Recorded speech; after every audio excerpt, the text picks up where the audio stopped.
You're listening to Mia Horror Stories, and today's story is My Babysitting Gig Came with a Terrifying Instruction Manual. The screen will stay completely black, letting your imagination do all the work. No visuals, no noise, just a story that creeps under your skin. Don't skip a second, because every detail builds to the chilling end you won't want to miss. The first weird thing was the lock.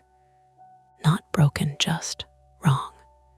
I had the key in the deadbolt, my thumb pressing the ridged brass like I'd done 1,000 times in other people's doorways, and it turned with this soft, buttery ease that made my stomach tighten. Deadbolts are supposed to argue with you a little. They're supposed to feel like a decision. This one rotated like the door had been waiting for me. Inside, the entryway smelled faintly of lemon cleaner, and something warmer underneath, like bread that had been toasted hours ago and forgot to leave. A narrow strip of light fell from the living room, cutting across the hardwood in a clean line. Somewhere deeper in the house, a smoke detector chirped once. Not the steady, change me misery. Just a single, lonely peep like it had tested its own voice. Then, a second sound, a phone vibrating on a counter. I shut the door behind me with my elbow and listened for footsteps. Nothing. No dog nails skittering. No adult voice calling, "We're in here." Just the low hum of a refrigerator and the distant, irregular sigh of an HVAC vent pushing warm air through old ducts. My phone buzzed again in my back pocket. Not theirs, mine. I pulled it out, thumb hovering, and saw a text I didn't remember receiving. "Mara, unknown number, you're inside. Good. Don't let him see you reading anything." I read it twice. The way you read something you're hoping will become a different sentence the second time. "Okay," I said out loud, because silence makes thoughts louder. My voice sounded too bright for the house. "I'm Elise Hart, 24, female, and I do this kind of work because it's the only thing I can schedule around classes and my other job without losing my mind. Babysitting, pet sitting, dog walking. Just be in the house while the plumber comes, all of it. I'm good with kids. I'm good at looking calm. I'm good at being the person other people hand their trust to for a few hours. I'm also good at catastrophizing quietly. My private flaw, my small, embarrassing fear that lives behind my teeth, is that I assume I'm the one who missed something. Wrong address, wrong day, wrong person. Every mistake is my fault until proven otherwise. It keeps me early, keeps me careful, keeps me exhausted. I stepped forward, and the hardwood gave a small, tired creak beneath my sneaker. The line of living room light expanded as I passed the archway. The house was tidy in a way that looked performed, throw pillows fluffed too symmetrically. Magazines stacked like they'd never been opened. A vase of eucalyptus on the coffee table that smelled sharp and medicinal when I walked past. On the couch, a little boy sat with his knees pulled up and a tablet balanced on his thighs. His hair was the color of dry grass, cut unevenly like someone had tried to do it at home. The screen reflected in his eyes, making them look shiny and far away. He didn't look up when I entered. He didn't startle. He didn't greet me. He just kept tapping, tapping, tapping with a patient little thumb. "Hey," I said softly, not wanting to spook him. "You must be," he glanced up, quick as a bird. His eyes were a flat gray blue that didn't match the warmth of the room. "Don't say my name," he said. It wasn't a tantrum. It wasn't cute. It was instruction, delivered like he'd been told to say it exactly that way. I stopped mid-step. "Okay. I'm Elise. I'm here to babysit." He stared at me a moment longer than felt normal, then looked back down at the tablet. "You're early," he said. "By 10 minutes, I admitted. "I can wait outside if—" "No." He said it like no meant don't make noise in the hallway. "Come in." The second weird thing was the table by the entry. There was an envelope on it, white and thick, with my name printed in neat block letters, ELISE. Not in cursive, not friendly, like a label. Under the envelope was a spiral-bound notebook with a black cover, the kind you get at an office supply store. On top of that sat a pen, placed perfectly parallel to the notebook's edge. The arrangement made my skin prickle. Not because it was scary, because it was deliberate. "Is that for me?" I asked, already reaching. The boy's head snapped up again. "Don't open it yet." "Okay." Pulled my hand back, tried to smile like I hadn't just been scolded by someone whose feet probably didn't touch the floor when he sat in a chair. "Sorry, house rules." He went back to his tablet.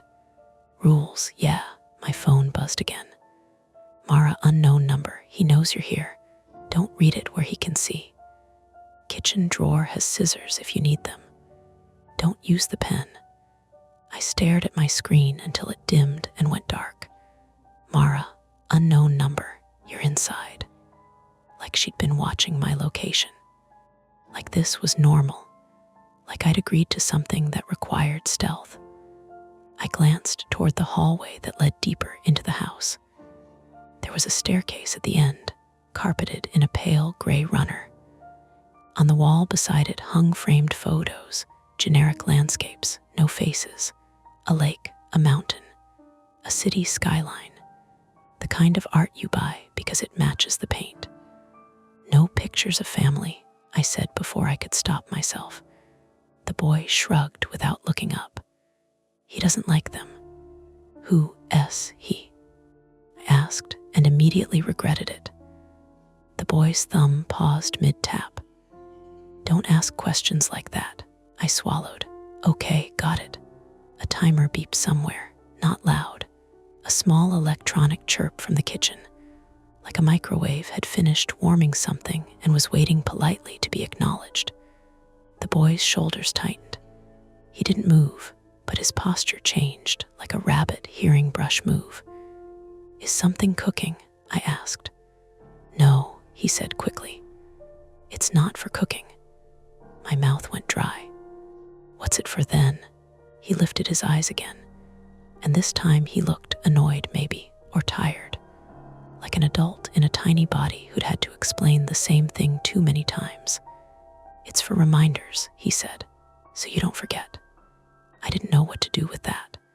So I did what I always do when I'm in someone else's home and the air feels slightly wrong. I oriented myself. I gathered harmless facts like they were anchors. "Okay," I said, keeping my tone light. "Do you want a snack?" "Your parents said." "They're not my parents," he said flatly. That landed like a coin dropped into a glass. The sound wasn't loud, but it rang. "I'm sorry," I said, softer now. "Who are they?" He hesitated. His thumb hovered over the tablet screen. For a second, he looked like he might answer me like a normal kid, like he might complain about a stepdad, or a foster situation, or a grandma who made him eat peas.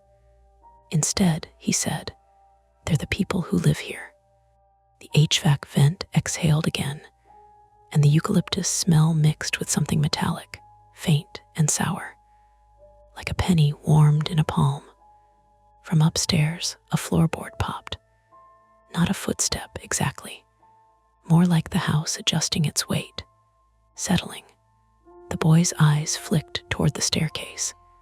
He pressed the tablet's power button so the screen went black, and he set it down carefully, as if sound mattered.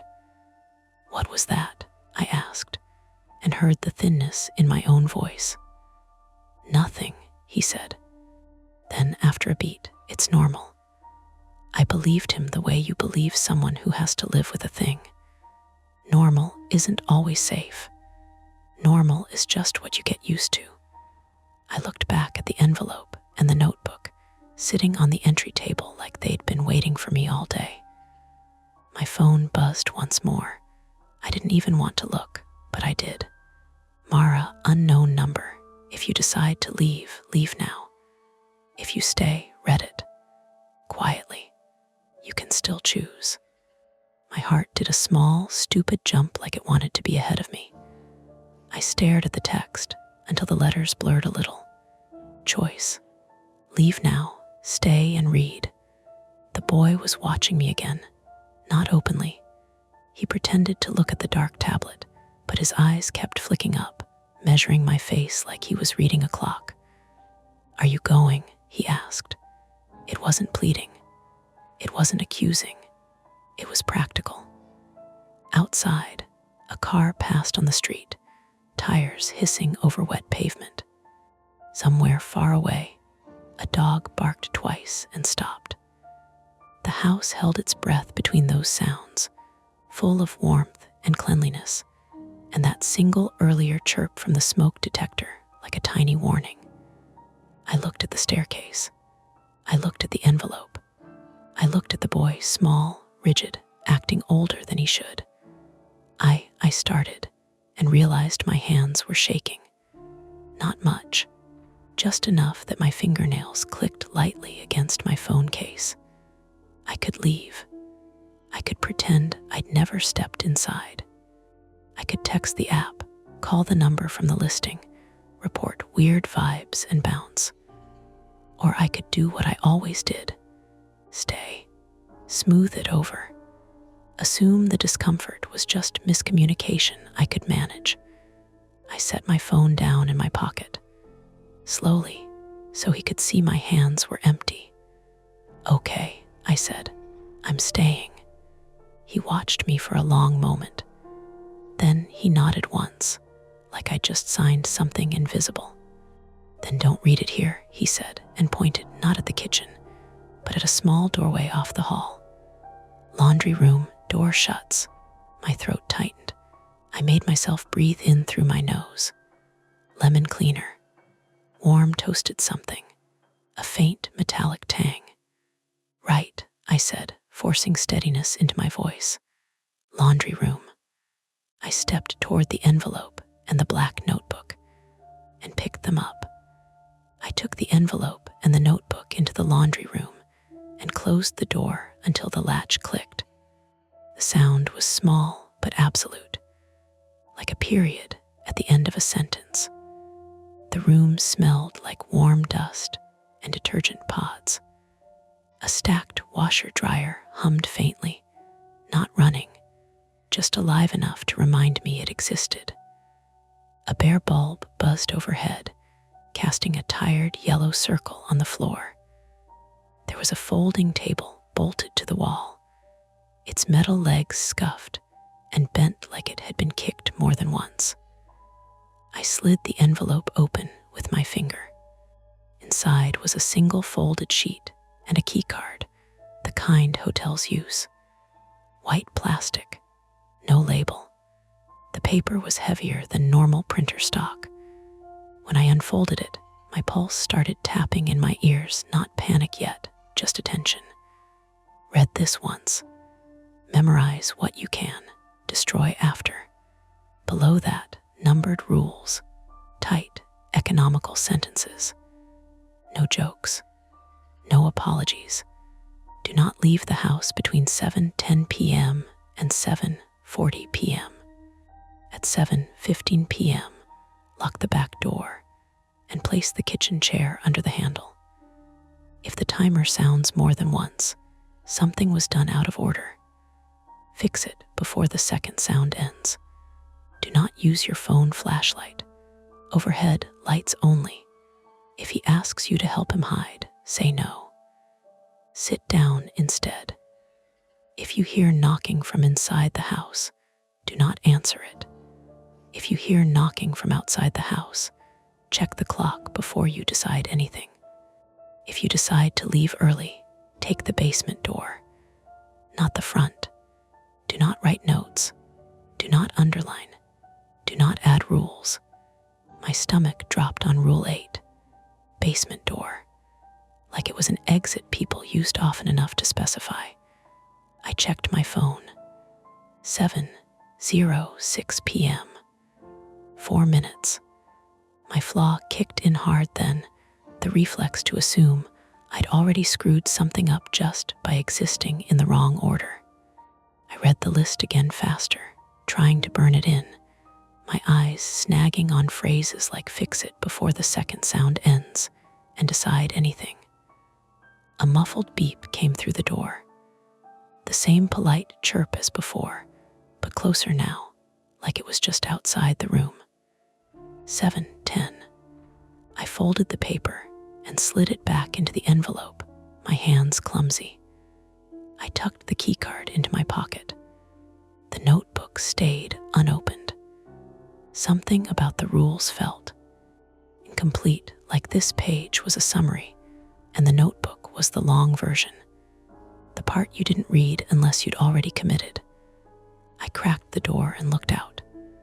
The boy was sitting on the couch exactly where I'd left him, hands folded in his lap now, tablet off. He looked up immediately. "You read it," he said. "Yeah," I said. "I did. Good." He glanced at the clock over the TV. "You're late for the chair." I checked again. 7:11, 4 minutes. He slid off the couch and padded into the kitchen barefoot, moving with purpose. I followed, heart ticking faster than the clock. The kitchen was clean to the point of sterility. Stainless steel counters. A single chair tucked neatly under the table. "Chair under the back door handle," he said, already dragging it across the tile. The legs screeched, sharp and loud. I flinched. "Okay," I said. "I've got it." He paused, looking at me like he was deciding whether to argue. Then he let go. The back door was glass with a metal handle that curved downward. I wedged the chair beneath it, adjusting until the top rung pressed snugly against the lever. It felt ridiculous, improvised, like something you'd do during a prank, not because it mattered. The timer chirped again. The boy froze. "That's twice," he said quietly. My chest tightened. "It hasn't," the chirp ended. Silence. He let out a breath. "Okay, it still counts, but we can fix it." "Fix what?" I asked. "You moved the chair after 7:10, he said, not accusing, stating. I had 4 minutes, I said, and heard the edge in my voice. "The rule says, I know what it says." He looked at the clock again. 7:12. "We have 3 minutes." "For what?" He hesitated, then said, "For the door." I followed his gaze. The back door glass reflected the kitchen light, showing our shapes layered over the dark yard. No movement outside, just a fence and a leafless tree. "What about the door?" I asked. "You have to check it," he said, "but not like you think." "Okay," I said carefully. "Tell me how." He nodded, like he'd been waiting for that. "You stand here, I stand there." He pointed to the edge of the kitchen near the pantry. "You don't touch the handle, you just look. That's it, yeah." This felt like the kind of instruction that only mattered because someone once did it wrong. I took my place. The overhead light hummed louder than before, or maybe I was just listening harder. I leaned forward slightly, peering at the door handle, the chair, the narrow gap between them. Everything looked normal. "I don't see anything," I said. "Good," he said. "Don't say that." I closed my mouth. My phone vibrated in my pocket. Instinct screamed at me to check it, to anchor myself to another adult voice, another reality. Rule 4 flashed in my mind. Do not use your phone flashlight. Overhead lights only. I left it there. The timer chirped again. The boy's face went pale. "That's bad." "What do we do?" I asked, my voice thin now. "We missed something," he said. "That means it's already happening." "What is?" He didn't answer. Instead, he walked to the pantry door and opened it just enough to look inside. He didn't turn on the light. "Okay," he said. "It's not here yet." A sound came from upstairs then. Not footsteps, more like a chair being dragged slowly across carpet. Fibers protesting, then settling. My throat went dry. "Is someone else here?" I asked. "No," he said quickly. Too quickly. Just stay in the kitchen." I wanted to leave. Every cell in my body leaned toward the front door, toward fresh air and streetlights and other people. But the rules had already wedged themselves into my thinking, turning choices into obstacles. "If I leave early," I said, "it says basement door." He looked at me sharply. "Don't." "Why?" "Because it's not early yet." Another noise upstairs. A dull thump this time, like something heavy being set down. The overhead light flickered once. I felt my composure start to crack. My private fear, being the one who caused this by missing a step, rose up hot and sharp. "Tell me what I did wrong," I said. "Please, I can fix it if I know." He studied me for a moment, really looked. Then he said, "You read it twice, didn't you?" My stomach sank. "How did you?" "That's not once," he said. "That makes the timing fuzzy." "That's not fair," I said, louder than I meant to. I was trying to be careful. "I know," he said, and there was something like sympathy there. "That's why it picked now." A knock came from inside the house, not from the front door, not from the back, from somewhere below us. 3 slow taps, wood on wood, patient. My phone vibrated again, harder this time, like it was desperate. The boy whispered, "Don't answer that." I backed away from the sound, my heel bumping the chair under the door. It shifted a centimeter, just enough. The overhead light went out. Darkness swallowed the kitchen, thick and immediate. In that black, the timer began to chirp again once, twice, and didn't stop. The darkness lasted maybe 2 seconds, long enough for my eyes to register the shape of the boy beside me, the pale oval of his face barely visible against the darker kitchen, and the timer chirping like an insect trapped in a jar. Then the overhead light snapped back on. The sudden brightness made my head swim. I grabbed the counter to steady myself, my palms slipping on stainless steel that felt colder than it should have. "Okay," I said, breathing hard. "Okay." Lights came back. "That's good." The boy didn't answer. He was staring at the back door. The chair had shifted. Not much, just enough that the top rung no longer pressed perfectly against the handle. The handle itself was angled down a few degrees, like someone had tested it and stopped. "I didn't," I started. "I know," he said. "It wasn't you." The timer chirped again. Shorter this time, more urgent. "Attempt 1, he said, like he was narrating something he'd done before. "We reset." "Reset how?" He moved fast, circling the kitchen island, bare feet whispering against tile. "We put everything back where it was supposed to be at 7:10. That time's already gone." "Doesn't matter," he said. "We just have to make it look right." I followed his lead, heart banging against my ribs. I nudged the chair back under the handle, pressing until the wood creaked. He adjusted the pantry door, pushing it flush with the frame. He straightened a dish towel that had slipped from the oven handle. "Why does this matter?" I asked. "Because it notices changes," he said, "not reasons." The sound upstairs came again, a dragging scrape, then a dull thud. Closer now, directly above the kitchen. My hands were shaking so badly I had to ball them into fists. "Is that a person?" He hesitated. Just a fraction too long. "It's someone who shouldn't be up there right now." That didn't help. The timer stopped chirping. We stood still, listening. The house made its normal noises, HVAC sighing, pipes ticking faintly in the walls. No footsteps, no dragging. "Did it work?" I whispered. "For now," he said, "but we lost time." How much? He checked the clock. 7:19 p.m. My phone buzzed again, insistent. Against my better judgment, I pulled it out.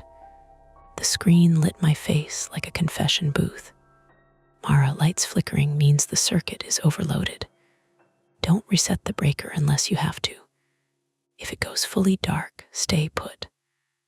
I think the power's unstable, I said, pocketing the phone. Old wiring, he nodded. That happens. It was the first normal explanation anyone had offered, and it almost made me laugh. Almost. The knock came again. Not 3 taps this time. One long, deliberate thump. From below, my stomach clenched. Rule 6, I said, knocking from inside. Don't answer. Yes, he said. But what? But it keeps knocking until someone moves. As if on cue, another thump reverberated through the floor, strong enough to rattle the silverware drawer. I backed into the counter, my hip catching the edge hard enough to make me gasp.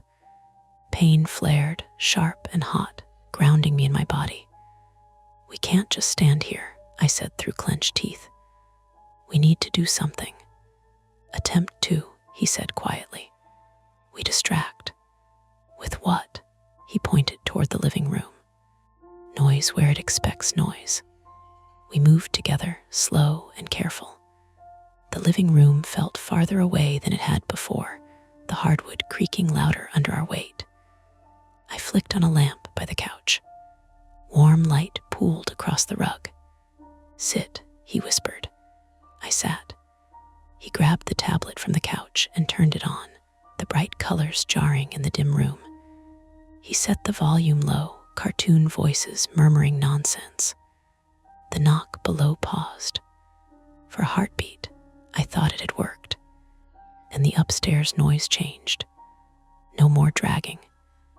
Now it sounded like footsteps, heavy ones, crossing the room above us. My skin prickled. That's not distraction, I said. That's escalation. The boy's jaw tightened. It means it heard us.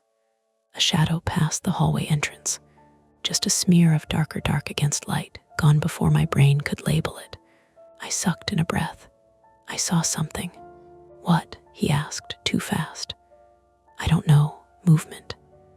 He glanced toward the hallway, then shook his head. Air from the vents. Happens when the system kicks. It was plausible, annoyingly so. And I clung to it, even as my pulse refused to slow. The tablet let out a sudden loud jingle and ad. I lunged for the volume, fumbling, my fingers slick with sweat. The sound cut off, but the damage was done. The timer chirped, long, loud. Okay, he said, voice tight. That didn't work. The overhead light flickered again, then went out. This time it stayed dark. The living room lamp remained on, but it felt inadequate, like a flashlight in fog. My phone vibrated once, then died. The screen went black. No, I whispered, tapping it uselessly. Dead. Battery drained from the flashlight earlier or something else. Stay put, he said, rule 4. But the kitchen, I know, he said. But if you move now, it'll hear the difference. Another knock from below. Faster now, impatient. My nerves felt flayed. Every sound scraped. My hip throbbed where I'd hit the counter. My throat burned from breathing too fast. Tell me the truth, I said, please. What happens if we don't fix this? He swallowed. It comes up. A new sound joined the chaos, the front door handle rattling. I nearly screamed before he grabbed my wrist hard enough to hurt. That's not it, he said urgently. That's just, the rattling stopped. A voice called out, muffled through the door. Hello, police. Anyone home? Relief hit me so hard my eyes stung. Thank God, I breathed. And no, he said, panic flashing across his face for the first time. You can't open that. They're police, I said. Real people. That's worse, he said, because they won't leave. The knocking from below grew frantic, a rapid series of thumps now, like fists on wood. Upstairs, footsteps rushed toward the stairs. The geography of the house snapped into my head all at once. The kitchen behind us, living room here, hallway leading to the stairs, basement door off that hall. Rule 8 burned in my mind. If you decide to leave early, take the basement door, not the front. I looked at the boy. He was shaking now, shoulders hunched, eyes bright with unshed tears. We're out of options, I said. This is attempt 3. He shook his head. It's not early anymore. The police knocked again, louder. Ma'am, we received a call about a disturbance. A call. From who? The upstairs footsteps hit the top of the stairs. The basement door creaked. And then, with a soft mechanical click I felt more than heard, the front door deadbolt slid into place. Locked. The house had decided. There's no going back now, the boy whispered. And the timer, relentless, began to chirp again. The basement door was already open. Not wide, just enough to breathe out a ribbon of cold air that smelled like concrete and old cardboard.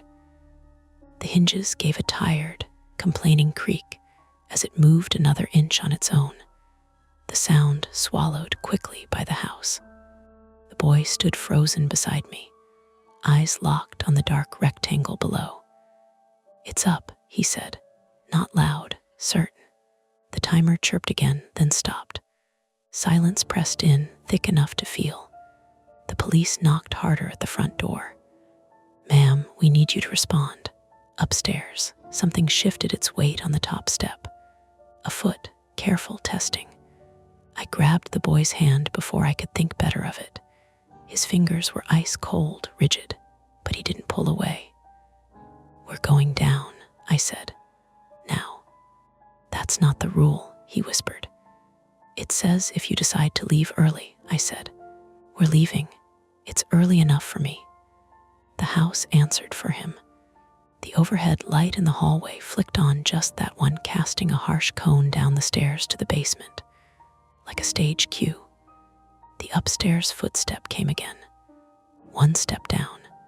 I pushed the boy gently, but firmly toward the basement.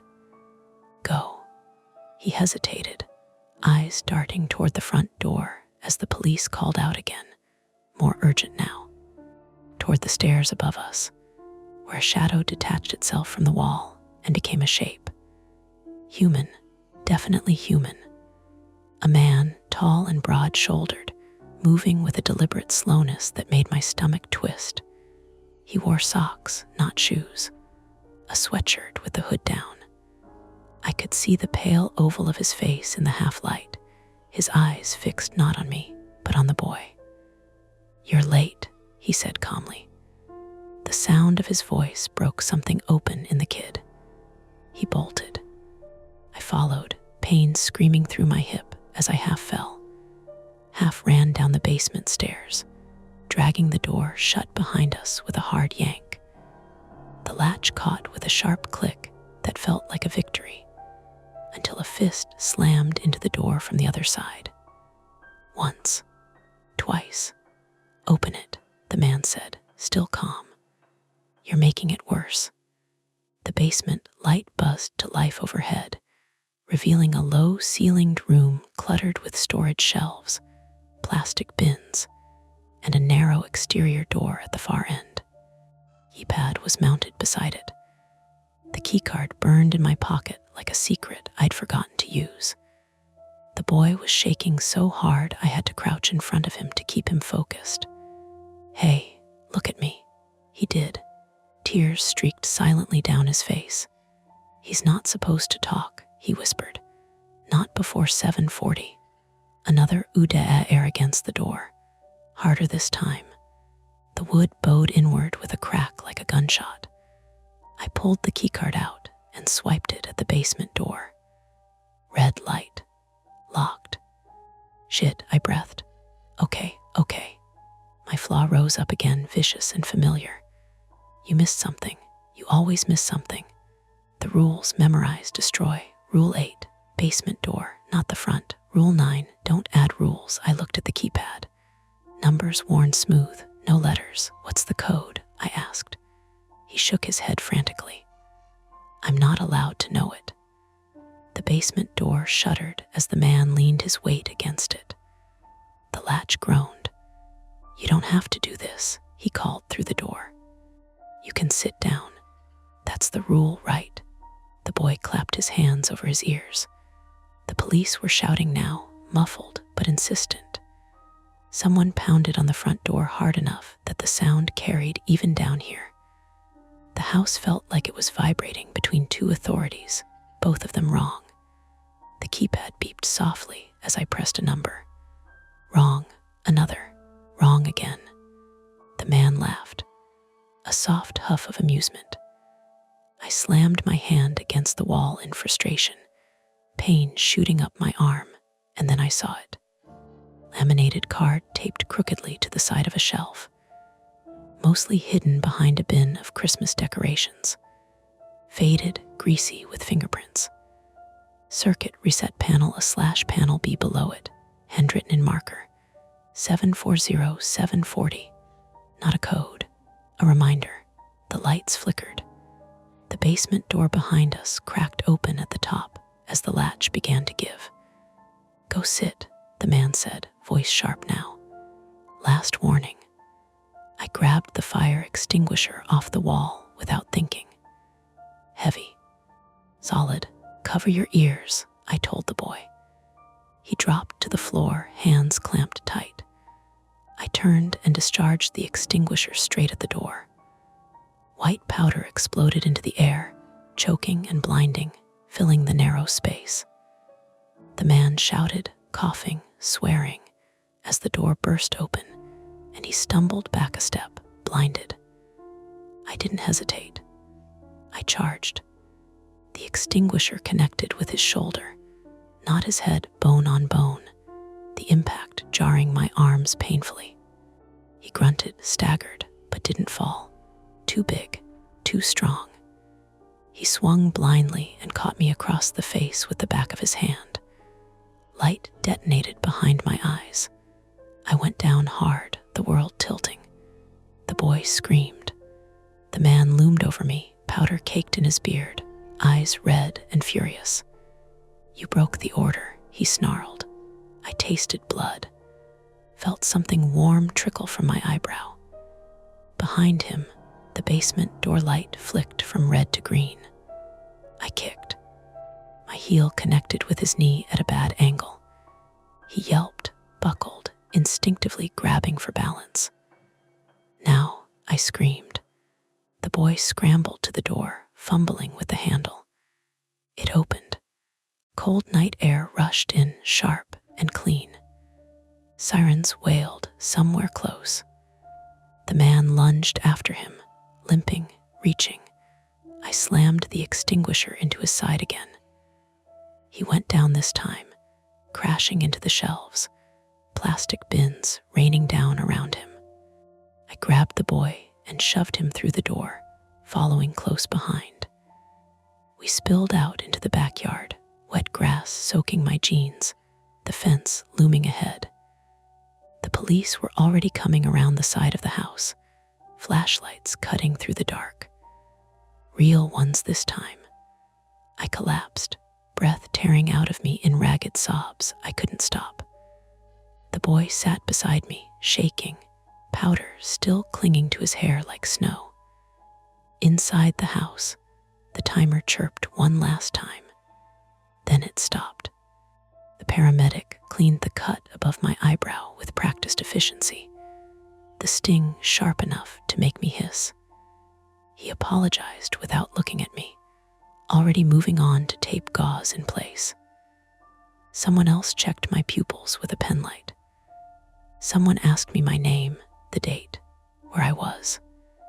I answered automatically, my voice sounding like it belonged to someone else.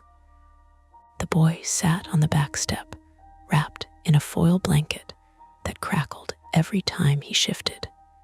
An officer crouched in front of him, speaking gently, asking questions that were designed to feel optional. He answered some.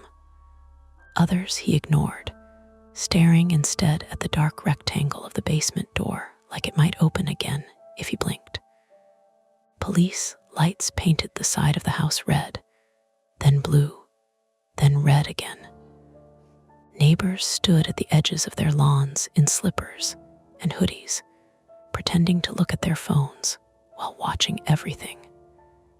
The man was taken out on a stretcher, not unconscious, just restrained, jaw tight, eyes tracking the boy as they wheeled him past.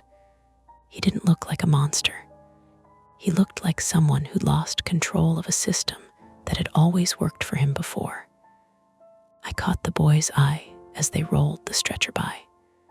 His face stayed blank, but his shoulders relaxed a fraction once the ambulance doors closed. Inside the house, officers moved carefully, documenting. One of them came out holding the spiral notebook in an evidence bag. The black cover was scuffed now, white powder smeared along one edge. "What's this?" he asked me. I shook my head. "Instructions." He waited, pen hovering. "For surviving the evening," I added. He wrote something down that I couldn't read. At the hospital, the fluorescent lights were too bright, the waiting room too quiet. My hip had already begun to stiffen, the bruise blooming deep and ugly under my jeans. The doctor told me I'd likely have a mild concussion.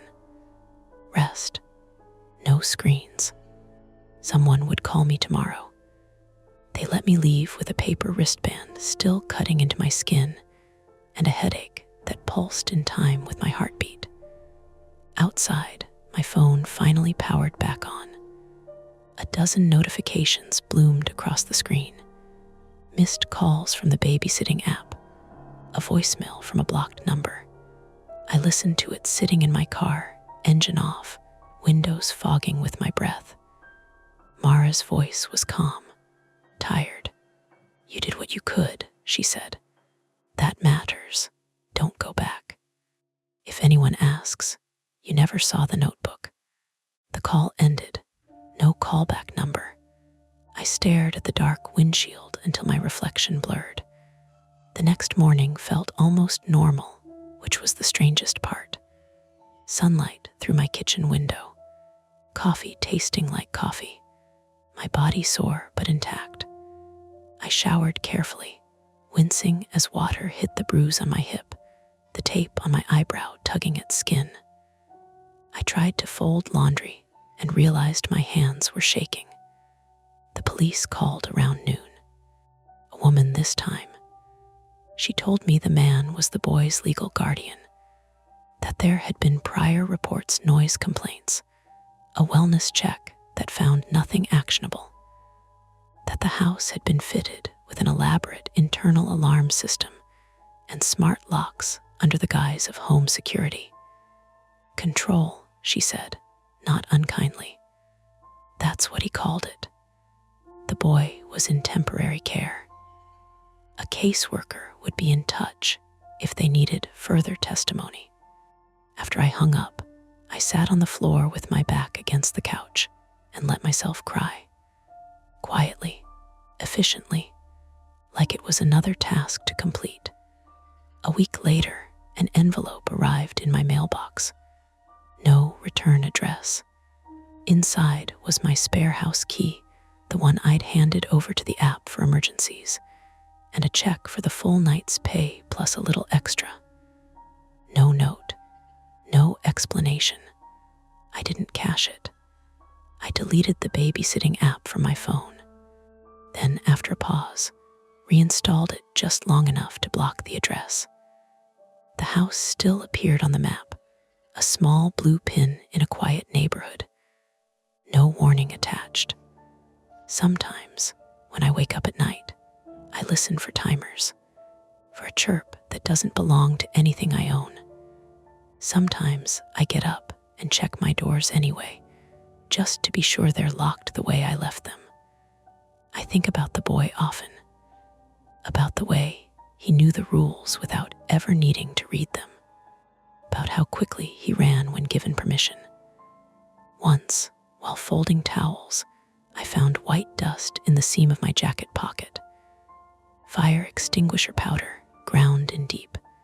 I brushed it away, but the smell lingered faintly, chemical and clean. Ordinary life resumed around me. Classes, work, friends asking why I had a scar on my eyebrow. I told them I slipped.